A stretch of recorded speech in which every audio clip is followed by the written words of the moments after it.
Hey guys, my name is Emily. I'm 22. It's my first video ever. Really. Well, with me actually on it. Um, but anyways, last week I went to The Voice, and that's what I want to really talk to you guys about. This was my experience with it. Um, I thought it was incredibly fun and everything. Um, so I pretty much got to those studios. They give you a pass for free parking. Bonus. Um, I mean, if you get general tickets and you actually don't get in, you still get free parking to go on the city walk, and they will never know that you didn't actually get to go to The Voice. Um, but so yeah, we had to go to the basement of the Curious George parking structure, and there we waited in line to go through a metal detector and get a wristband, the smiley face one. So beautiful. And depending on the color, the background color, of course, um, that's when you get aboard the tram to the sound stage. Um, yeah. But as we were waiting for the trams to be ready to go and for them to want us down there, in the back lot, the people put on a show, like a mini The Voice thing. It was hilarious. Um, yeah, it was. Um, the guys that were doing it, Heath, aka Lethal Weapon, like Lethal Weapon, but Heath, and Pete, aka Pistol Pete. They had great chemistry. It, um, yeah, so after that was done, we were able to board. Purple went first because there's something special about purple. I don't know. Um, and then my wonderful color, black. My orange wristband from Six Flags is covering it now. Oh, there it goes. And so we gotta go after them. And we went down, and as purple and black people were waiting to go into the stage, stage 16, largest soundstage in the country. Great place to have the #1 TV show in America. But yet. So yeah, after that, oh yeah, we were waiting.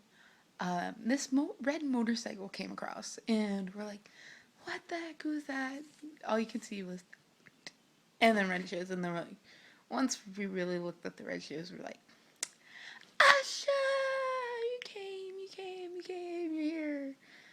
Ooh. And right after him was this like black SUV, like I don't know what it was, but it SUV nonetheless. And we asked the guy that was in charge of like giving us stuff, like telling us what to do, what's going to happen. When we get inside, so yeah, we asked, "Who is that in the SUV?" And like, that is Usher's security. So like, oh, not that important. Um, but yeah, it's still cool. Um, yeah, so after we went in, after that, the purple people let in first, and then everybody else just went in. And my seats were right behind the band, right behind the drummer, to be exact. Like, it was my row, a wall, then the drummer. That's how close we were to the stage. Um, so we sat there, and the guy came around, and we were kind of like, oh, these might be crappy seats, you know, we're in the back. But then, like, but we get to see the judges. I mean, I can stare at Adam Levine the whole time. It's not a problem for me. But yeah, so the guy is like in charge of keeping us bumped up and telling us when to stand, because you have to stand during the performances. Everything. He's like, you guys actually have like the best seats. Like, everybody is going to get on camera, but you guys will be on camera the most.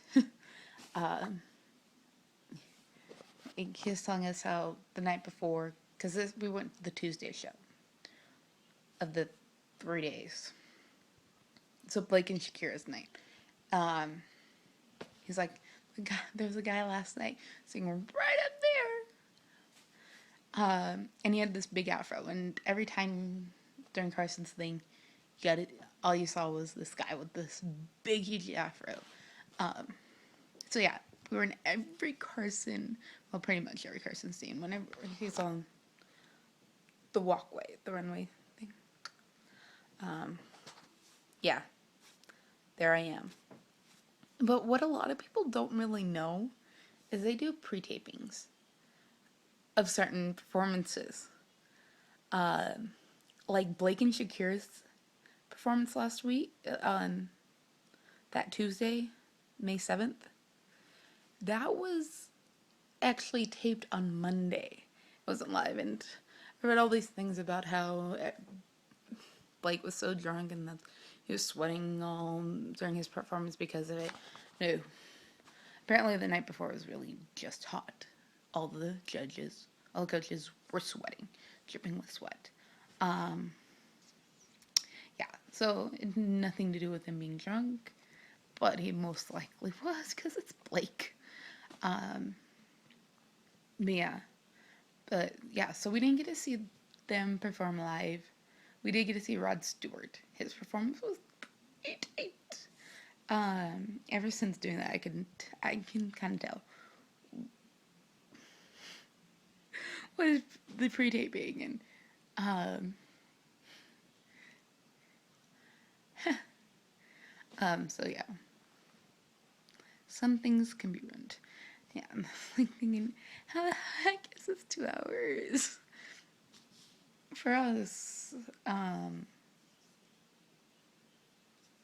Then I realized we're watching that performance too, just not live. But Shakira and Blake did actually leave during the performance, and so it was just Usher and Adam just sitting there.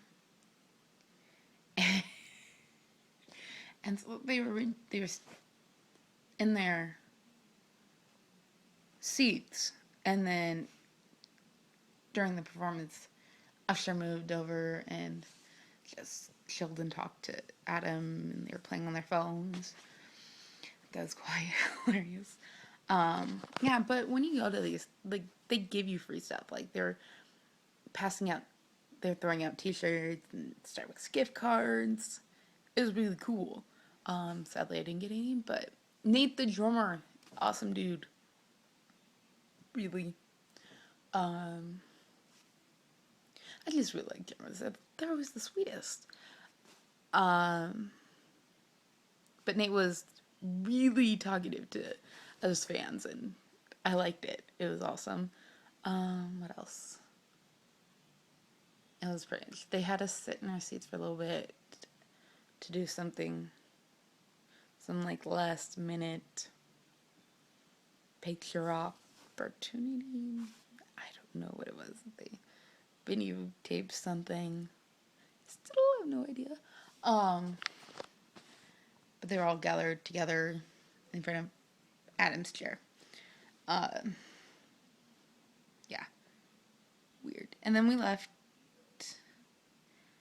and got back on the tram and went home. And tweeted about it. And that's when I found her saying about Blake. And I'm like, he's closer to him.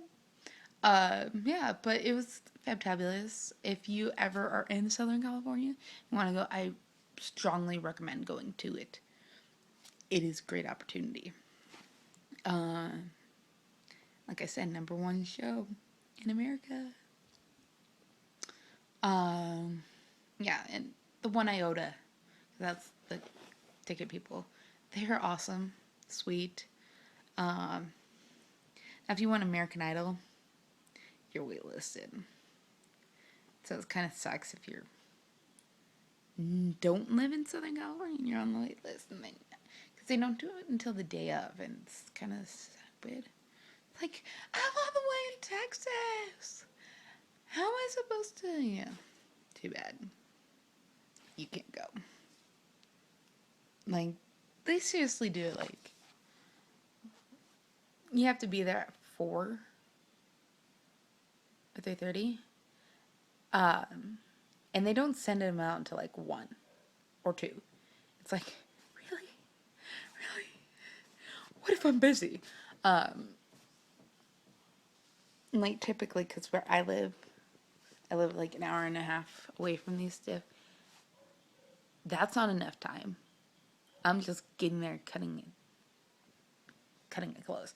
Whereas the One Iota for the voice, they tell you, you're like, you can go if you accept. But yeah. So I'll put the links in the bottom about where you can get tickets if you want to go. I mean, there's so many other shows other than The Voice. And with the One Iota, there's late night, late night with Craig Ferguson, Jimmy Kimmel, Walking Dead fans. There's the Talking Dead. Have that, and you get to see, before Talking Dead starts, you get to watch the show. What else? New York people, they have Sports Station. So if you live in New York, they do not pay me. I'm just a fan of them. I like them a lot. Yeah, but there's a lot of shows like with on-camera audiences, which is the one can I lose? They have Dancing with the Stars. Go Jacoby! Ravens fan. Jacoby fan.